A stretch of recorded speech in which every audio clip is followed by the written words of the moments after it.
Mail nurses बचाव समिति की ओर से आज संभाजीनगर में जिलाधिकारी कार्यालय के सामने धरना प्रदर्शन किया गया। यह धरना DMER द्वारा जारी किए गए हेड नर्स सेवा प्रवेश नियम 2025 के विरोध में किया गया। संभाजीनगर में मेल नर्सेस बचाव समिति ने आज DMER द्वारा लागू किए गए हेड नर्स सेवा प्रवेश नियम 2025 के विरोध में धरना दिया। नए नियम के अनुसार 80% पद महिलाओं के लिए आरक्षित किए गए, जबकि पुरुषों के लिए केवल 20% पद रखे गए। प्रदर्शनकारियों का कहना है कि यह नर्सिंग जैसे पेशे में लैंगिक असमानता को बढ़ावा देता है और पुरुष नर्सों के लिए यह अन्यायपूर्ण व्यवस्था है। आंदोलनकारियों ने इस नियम को संविधान के खिलाफ बताते हुए जल्द सुनवाई की मांग की। मांग पूरी नहीं होने पर राज्यव्यापी आंदोलन का इशारा दिया गया। आज छत्रपती संभाजीनगर येथे जी मराठवाड्याची राजधानी आहे, क्रांतीभूमी म्हणून जे शहर ओळखलं जातं, तिथं आज नर्सिंगचे विद्यार्थी जिल्हाधिकारी कार्यालयासमोर एकत्रितपणे आलेले आहेत। आमची मागणी आहे की या राज्य शासनाला जी अधिसूचना त्यांनी 80-20 ची अधिसूचना काढलेली आहे, ती अधिसूचना तात्काळ रद्द करा आणि अंतिमता त्या अधिसूचनेला स्थगिती द्या।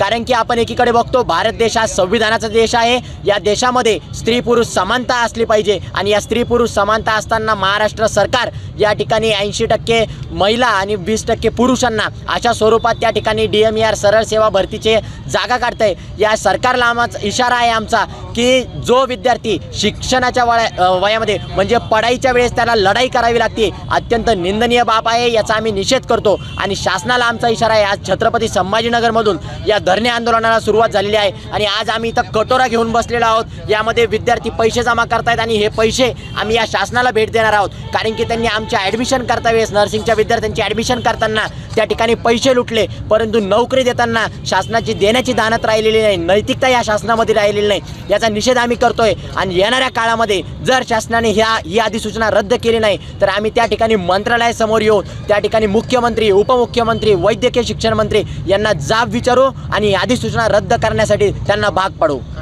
नमस्कार सर्वांना, माझं नाव शंकर गणपतराव नाईकनवरे। मी आपल्या छत्रपती संभाजीनगरमधील शासकीय परिचर्या महाविद्यालयाचा विद्यार्थी आहे।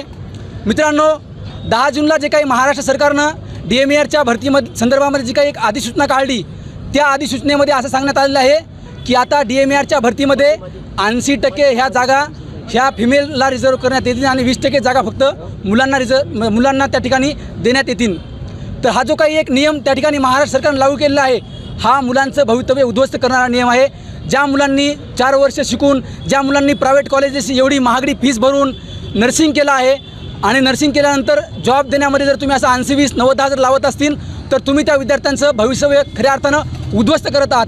आणि म्हणूनच त्याला विरोध म्हणून आम्ही संपूर्ण महाराष्ट्रामधल्या नर्सिंगच्या विद्यार्थ्यांनी, सर्व संघटना, सर्व विचारधारेच्या विद्यार्थ्यांनी एकत्र येऊन या महाराष्ट्रामध्ये याला एक कडाडून विरोध करण्यासाठी मेल नर्स बचाव समिती अशी आम्ही त्या ठिकाणी तयार केली आणि त्याचाच एक भाग म्हणून आम्ही आज या ठिकाणी छत्रपती संभाजीनगरमध्ये जिल्हाधिकारी कार्यालयासमोर हा एक दिवसीय धरणे आंदोलन आम्ही या ठिकाणी करत आहोत। हा जो काही नियम आहे, हा नियम खूपच म्हणजे एक अन्यायकारी नियम आहे नर्सिंगच्या विद्यार्थ्यांवर।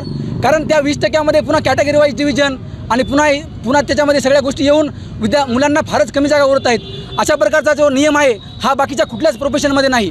तुम्ही जर आज पाहिलं असेल तर प्रत्येक हॉस्पिटलमध्ये मेल वार्ड असतात, फिमेल वार्ड असतात। फिमेल वार्डमध्ये सुद्धा मेल स्टाफ असतो आणि मेल वार्डमध्ये सुद्धा हा मोठ्या प्रमाणामध्ये फिमेल स्टाफ हा असतोच। गायनॅकसारखे वार्ड असतील, काही जे काही फिमेलमधले स्पेशालिस्ट वार्ड असतील, त्या वार्डमध्ये सुद्धा मेल स्टाफ असतो। किंवा डॉक्टरांना तसं काही नियम लावला नाही। डॉक्टर काय फिमेल वार्डमध्ये डॉक्टर नसतात का? तर डॉक्टरांना लावला नाही। त्या वार्डमध्ये, फिमेलच्या वार्डमध्ये जे काही क्लास 4 वर्कर असतात ते सुद्धा मेल असतात। मग त्यांना पण हा नियम लावा ना, डॉक्टरांना पण 80-20चा नियम लावा। परंतु या फक्त नर्सिंगलाच लावलेला आहे। हा खूप अन्यायकारी नियम आहे। आम्ही याचा कडाडून विरोध करतो आणि महाराष्ट्र शासन याला तात्काळ एक तर स्थगिती द्या आणि नंतर याला रद्द करा अशी आम्ही या ठिकाणी मागणी करतो। रद्द करा,